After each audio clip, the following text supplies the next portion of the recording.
they're made to swear. When somebody is sworn in and they go and they take their seat in the witness chair, depending on the court, they have probably brought a Bible, and they're asked to place their hand on the Bible, and they're not asked to swear to just tell the truth. Because it wouldn't be enough to just ask the person who's a witness to swear to tell the truth. But they're also told to swear to tell the whole truth and nothing but the truth.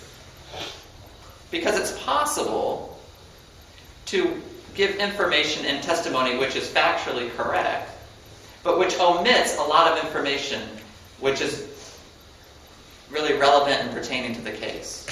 It's also possible, and that would be telling the whole truth. It's also possible that you can tell the truth, but have the truth packaged in a lot of things which are irrelevant, and which are not necessarily true, and which are shady. And that would be telling something other than the truth. And so they're called to testify to the truth, the whole truth, and nothing but the truth. It's always been my axiom as a pastor.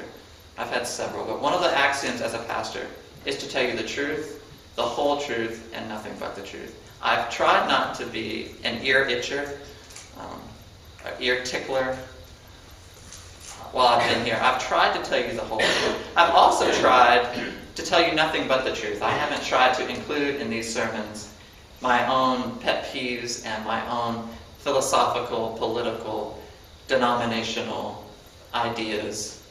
I've tried to keep this desk sacred from which I stand behind. Now, of course, if we're sitting around at the dinner table up here or at the house, I'll tell you everything I think about politics and sports and everything else. But from this desk, I've tried to remain a representative of the Lord. And so again today, I want to do that one final time. And I want to tell you today that the church does not need a revolution. The church needs a revival. A revolution takes place when you remove the leadership or the present people in power and the whole structure and the whole government, and you start over from scratch. I want you to understand today, there's nothing wrong with the government of the church today. We certainly do not need a new king. The Lord Jesus Christ is a perfectly capable and wonderful king. We don't need a new king. And we don't need a new government. What Christ ordained and set up when he created the church and gave it to us and founded it on the idea of Christ and his lordship is fine. Okay, we don't need a revolution in the church. What we do need in the church is a revival. We need people to come back to what he set up and what he ordained. And we need to love it again. The church needs pilgrims and not refugees. I've said this many times. I think the pews of the churches in America are filled with refugees.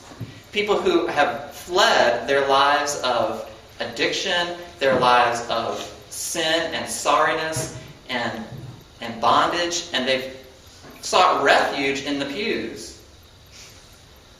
But just like any refugee, they want to wait out the trial, the famine, the torment, the war that's in their homeland so they can go back. But a pilgrim is somebody who leaves all of that with no intention of going back. The church needs to be full of pilgrims who are looking for that kingdom whose builder and architect is the Lord, and who are done with this place. This place is not home. We're looking forward to the home in the kingdom which is to come. Right? And I don't find fellowship with refugees.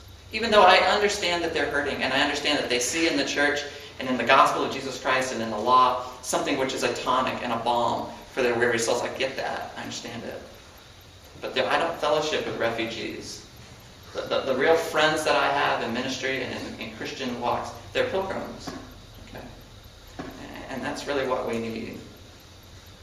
I love this passage for a number of reasons. I think it's a wonderful idea. And I just want to walk through it with you very briefly and show you some of the things that caused this wonderful event. And by the way, this event that takes place in Nehemiah chapter 8 does not appear to be an Old Testament story, does it? This looks like something that would happen in the New Testament.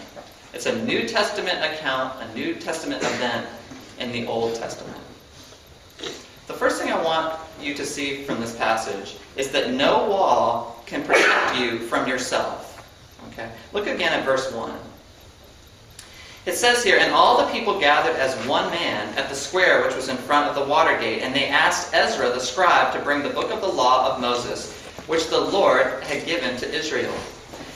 Now, just by context here, again, I've mentioned this several times in the pulpit, I understand. They had just completed the wall. The people who came back from Babylon, who came back from captivity, they came back and they spent 20 years rebuilding the wall around Jerusalem. And they've just finished building it. And they built it very thick, and they built it very high and tall. Now here's what's interesting. Having rebuilt the wall, and what's a wall created for? A wall is built for protection. Having just built this defense surrounding the city, the people are filled not with security and peace at having completed the wall, but they're filled with anxiety and fear. And why are they filled with anxiety and fear having just completed the wall, which was built for peace and protection and a sense of security? Because they knew full well that there was nothing wrong with the first wall that was built, right? How did the wall come down the first time? Was it because the wall had a faulty construction? No.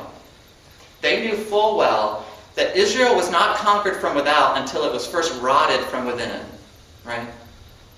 Babylon could never, the forces, the other forces in the world could never have conquered Israel if Israel was close to the Lord and in righteousness, correct? And they knew that.